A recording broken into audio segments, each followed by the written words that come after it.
ہم اپنے پچھلے ویڈیو میں افسانے کی صنفی خصوصیات پر بات کر رہے تھے۔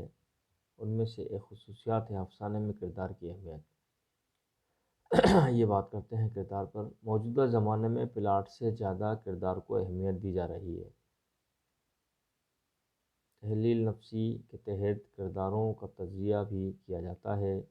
ان کے باطن کی کشمکش اور بحران کا پتہ لگایا جاتا ہے، کیونکہ انسان جتنا باہر دکھائی دیتا ہے اس سے زیادہ اس کا باطن چھپا ہوا ہے۔ پلاٹ میں درج واقع ظاہر ہیں کہ سماج کے افراد سے ہی متعلق ہوگا، اس لیے ان افراد کو کرداروں کے طور پر افسانے میں متعلقہ پلاٹ سے جوڑ دیا جاتا ہے۔ اس طرح افسانوی کردار زندگی کے منظرنامے ہی سے اخذ کیے جاتے ہیں۔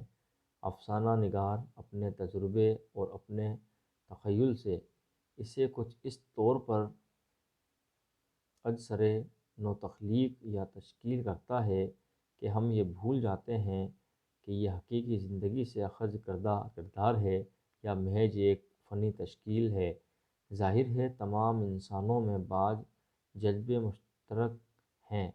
تجربات زندگی میں بھی کافی مماثلت پائی جاتی ہے، اس لیے افسانوی کردار میں واقعی زندگیوں کی کوئی نہ کوئی ایسی جھلک ضرور ہوتی ہے جو ہمیں یہ احساس دلاتی ہے کہ وہ ہمارے لیے اجنبی نہیں ہیں۔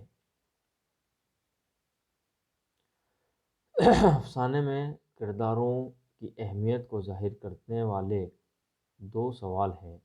اول یہ کہ کیا واقعہ پیش آیا، اس کا جواب پلاٹ میں مل جاتا ہے، اور دوسرا یہ کہ واقعہ کس کے ساتھ پیش آیا، اس کا جواب افسانے کے کرداروں میں مل جاتا ہے۔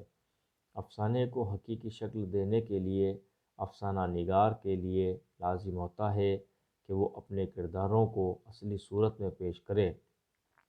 واقعے کی مناسبت سے کرداروں کی شخصیت، ان کا طرز عمل، ان کی گفتگو، غیر ذکا و تمام اطواروں کو کردار عین اس واقعے کی مناسبت سے افسانے کے کرداروں میں موجود ہونے چاہئیں۔ اس لیے افسانے کے کردار کو زیادہ سے زیادہ حقیقت سے قریب ہونا چاہیے، یعنی وہ ہماری آپ کی طرح جیتے جاگتے چلتے پھرتے انسان ہونے چاہیے۔ ٹھاکرے نے تو اپنے کرداروں کو آزاد وجود عطا کر دیا تھا۔ وہ مصنف کے اشاروں پر نہیں، اپنی طبیعت کے مطابق کام کرتے تھے۔ ڈرامہ میں کرداروں کو پیش کرتے وقت ان کے میک اپ، لباس، چال ڈھال وغیرہ کا سہارا لیا جاتا ہے، لیکن افسانے میں مصنف کی قوت بیانیہ ہی سے کردار کے صحیح خد و خال کو واضح کیا جاتا ہے۔ بائیں صورت ڈرامہ نگاری کے مقابلے میں افسانہ نگاروں کو کرداروں کے سنبھالنے میں کافی وقت کا سامنا کرنا پڑتا ہے۔ وہ کرداروں کو تشکیلی حالت میں پیش کرتے وقت ان کی حرکات و سکنات پر بھی توجہ دیتا ہے تاکہ کردار کو حرکی پہلو سامنے آئیں۔ افسانے میں کرداروں کی قسموں کے متعلق بھی اختلاف الرائے پایا جاتا ہے۔ ناقدین کا ایک طبقہ افسانے کے کرداروں کو تمثیلی اور توصیفی قسم میں تقسیم کرتا ہے۔ ان کے نزدیک جن افراد کی حرکات و سکنات اور ان کے بات چیت سے ان کے کردار اور شخصیت کا اظہار ہوتا ہے وہ تمثیلی کردار ہیں، اور خود افسانہ نگار جن کرداروں کی تحلیل و تعبیر کرتا ہے وہ توصیفی کردار مانے جاتے ہیں۔ آج کل افسانوں میں کرداروں کی نفسیات کا تجزیہ کیا جانے لگا ہے، اس لیے فی زمانہ افسانے کی زیادہ تر کردار توصیفی نظر آتے ہیں۔ بعض ناقدین نے فکشن کے کرداروں کو ظاہری کردار اور باطنی کردار میں تقسیم کیا ہے۔ ان کے نزدیک ظاہری کردار وہ ہیں جو افسانے کے شروع سے انجام تک ایک جیسے رہتے ہیں، ان میں کوئی تغیر یا تبدل واقع نہیں ہوتا۔ دوسرے باطنی یا حرکی کردار ہوتے ہیں، ان میں وقت حالات کے مطابق تبدیلی واقع ہوتی ہے۔ انہی کرداروں کو بعض ناقدین جامد اور متبدل کردار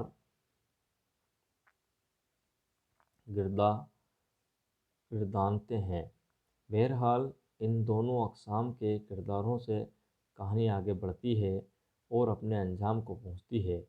افسانے میں کرداروں کی بہت محتاط یا اختصار افسانہ نگار کے منتخبہ پلاٹ کے پیشکش پر منحصر ہوتا ہے۔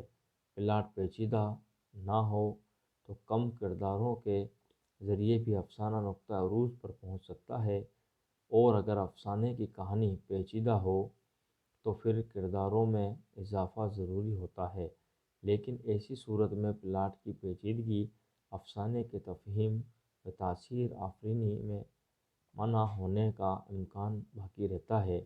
اسی لیے افسانہ نگار کے لیے لازم ہے کہ وہ پلاٹ اور کردار دونوں میں تطابق و اتحاد کا خیال رکھے، اور افسانے کے پلاٹ میں کرداروں کو ایسا شامل کرے جیسے مالا میں پھول گتھے ہوئے ہوتے ہیں۔